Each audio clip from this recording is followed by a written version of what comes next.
Have you ever prayed but never got an answer, and wondered if God was really there? Did you feel all hope was gone, but in His time He came along and answered the prayer you thought was gone? There is no prayer too small, for God hears them all.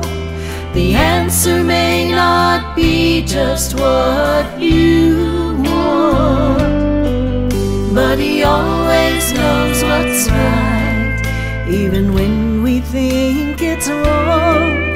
Just remember, there is no prayer too small.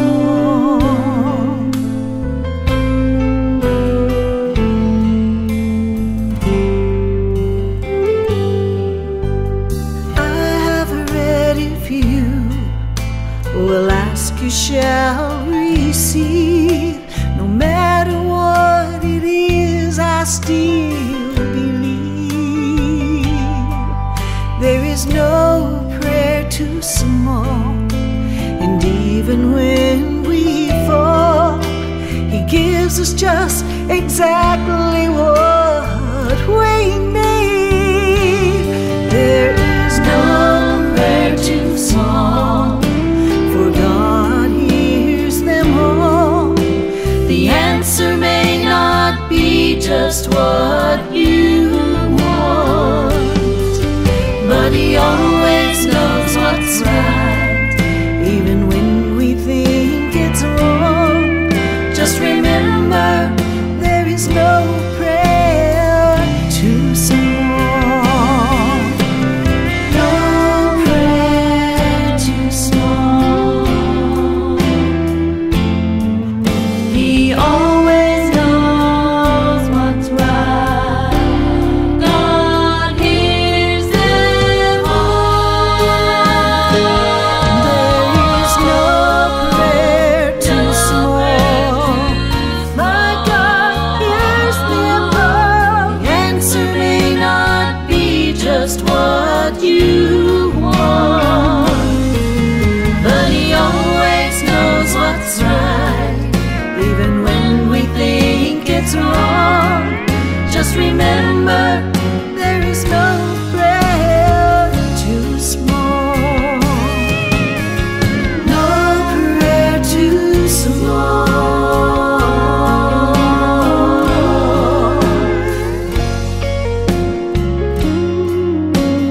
No prayer too small.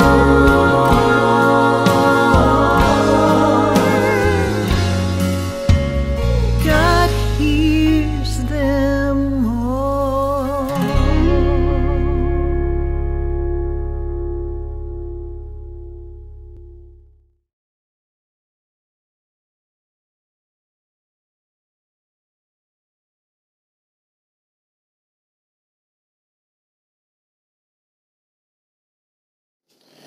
Hello, my name is Ralf Friedrichs. I'm an addiction recovery coach and the host of the Take Your Life Back Today show.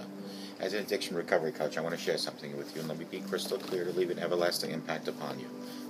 Just imagine being buried alive. You're in a coffin, but you know you're not dead. You don't know how to get out of that coffin. You tried lifting the lid, but the enormous weight of the lid prevents you from opening the lid. You then try to bang on the lid to unsettle the dirt. Maybe somebody will start digging their way down to help you. This is what it's like to find yourself at the lowest point of alcohol and drug addiction.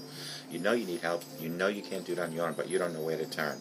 In reality, there are probably people standing by your grave. You just don't know that. You just think you're going to die. Usually, though, people don't think about death when they're habitually abusing drugs and alcohol. In order to defeat an addiction, you have to be great at repressing the fear of death. I often ask you, my audience, did it ever cross your mind while you were abusing drugs and alcohol that you had that chance of overdosing? To take that life away that God had given you to enjoy waterfalls and streams like what's behind me. If that's not selfish enough, more selfishly to people that count and love you most, such as your mother, your father, your husband, your wife, your children, even your grandchildren. You take your life away from them. with that, let me leave one last thought. Don't be like the person that I just read about on these index cards that waited and waited and waited until it was too late.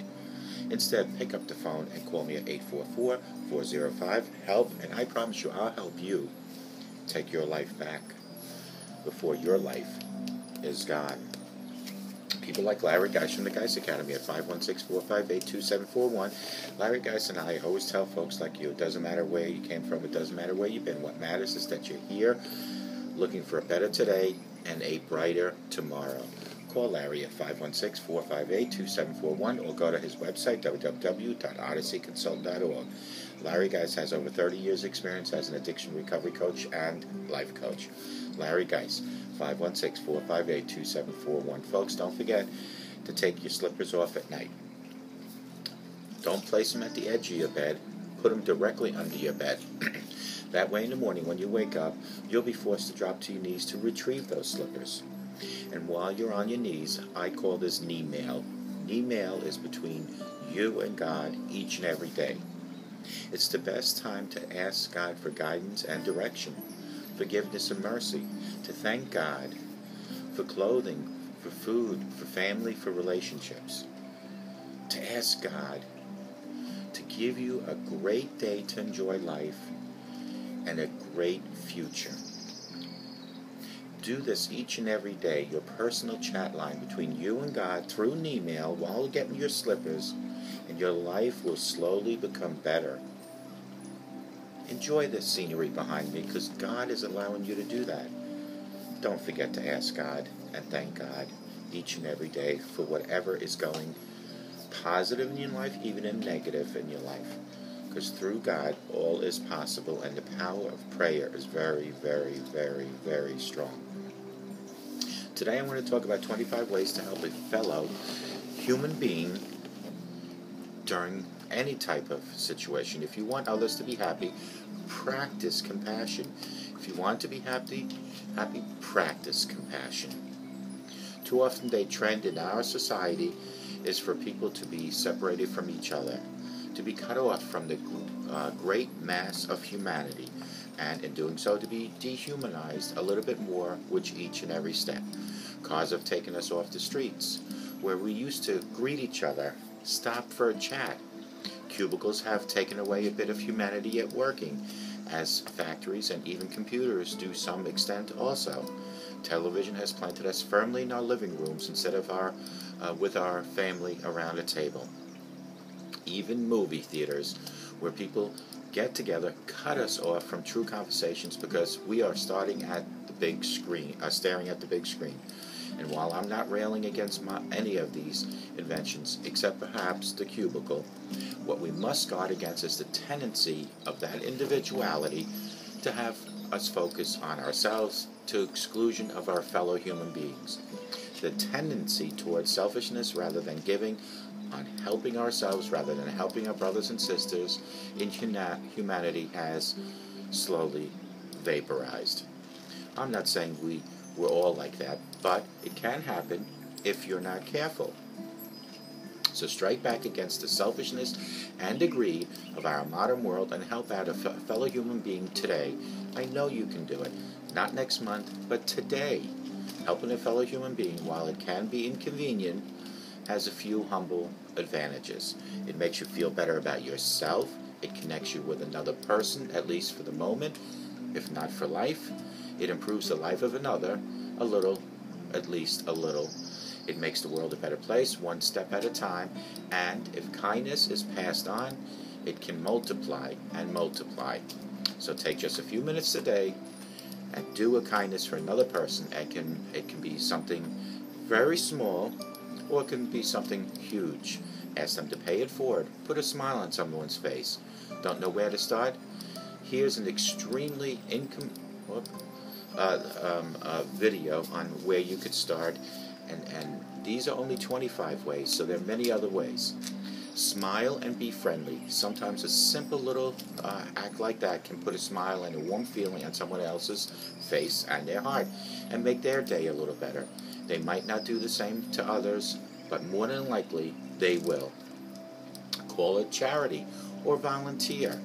You don't have to go to the soup kitchen today if you don't want to. Just look up the number, make a call, and make an appointment to volunteer sometime next month. But stick to the commitment. It can be whatever charity you like. Volunteering is one of the most amazing things you can do. Donate something you don't use, or a whole box of some things. Drop them off at a charity. Others can put your clutter to use on their own backs. Make a donation. There are a lot of ways to donate to charities online or in your local community. Instead of buying yourself a new gadget or an outfit, spend the money in a more positive way. Redirect gifts. Instead of having people give you birthday or Christmas gifts, ask them to donate those gifts and money to your favorite charity. Stop to help. Next time you see someone pulled over with a flat tire or someone in need of help, stop and ask how you can help. Sometimes all you need is that little push or the use of a cell phone to help them, and it goes a long way. Teach. Take the time to teach someone a skill you know. This could be teaching your grandma to use email, teaching your child to ride a bike, teaching a co-worker a computer skill, teaching your spouse how to clean the darn toilet. Okay, well that one really doesn't count. Comfort someone in grief. Often a hug, a helpful hand, a kind word, a listening ear will go a long way when someone has lost a loved one or is suffering some similar loss and tragedy like we just recently went through with my mother's tragic killing when she was hit by a truck. Help them take action. If someone in grief seems to be lost and doesn't know what to do, help them do something. It could be making a funeral arrangements, it could be making a doctor's appointment, it could be making phone calls. Don't do it yourself. Let them take action too, because it helps the healing during this process. Buy food for a homeless person. Cash is often a bad idea. It's going to use for drugs and alcohol, like I've stated so many times during shows. But buying a sandwich and chips for someone like that is a good gesture. Be respectful and be friendly. Lend your ear. Often someone who is sad, depressed, angry, or frustrated just needs someone who will listen. Venting and talking through an issue is a huge help. Help someone on the edge. If someone is suicidal, urge them to get help today. If they don't want to, call a suicide hotline or a doctor yourself to get advice. Help someone get active. A person in your life who wants to get healthy might not need a helping hand. Offer to go walking or running together, to join a gym together. Once they get started, it can have a profound effects. Do a chore. Something small or big, like cleaning up or washing a car, or doing dishing, or cutting the lawn. Give a massage. Only when appropriate, of course, but a massage can go a long way in making someone feel better. Send a nice email. Just a quick note telling someone how much you appreciate them and how proud you are of them, or just saying thank you for something they did. Show appreciation publicly. Praising someone on the blog, in front of co-workers, in front of family, or in some other public way is a way to make a great impression on the person you are helping. Donate food. Clean out your cupboard and canned goods, or buy a couple bags of groceries and donate them to a homeless shelter. Just be there. When someone you know is in need, sometimes it's not just good to be there, it's necessary to be there. Sit with them, talk to them, help them out when you can. Be patient. Sometimes people can have a difficulty understanding things or learning to do something right. Learn to be patient with them. Tutor a child. This might be difficult to do today, but often parents can afford to hire a tutor for their child in need of help. Call a school and volunteer for your tutoring services.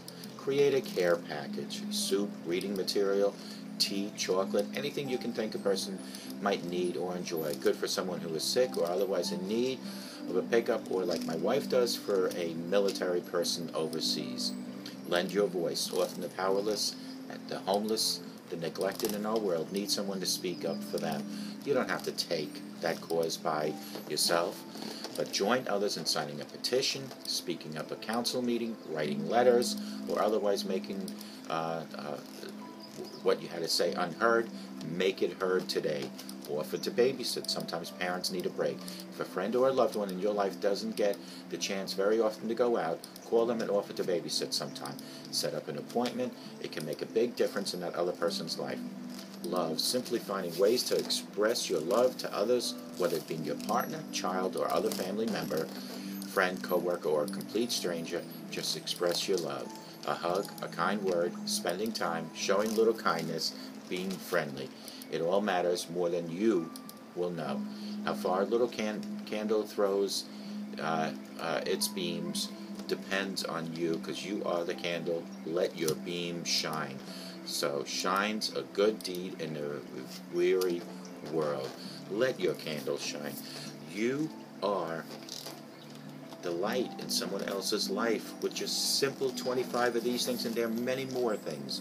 Let today be the first day where you start helping other people, because when you help other people, like I help you with these videos, I help me, and the same will apply to you, and may God bless you.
but never got an answer, and wondered if God was really there.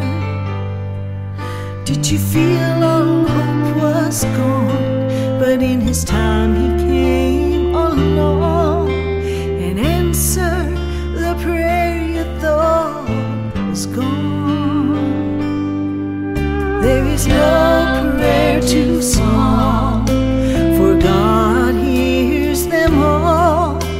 The answer may not be just what you want, but He always knows what's right, even when we think it's wrong. Just remember, there is no prayer too small.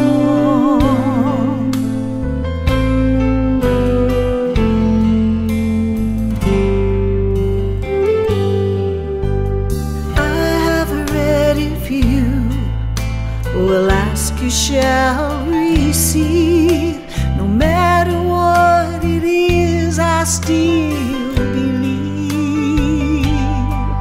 There is no prayer too small, and even when we fall, He gives us just exactly what we need.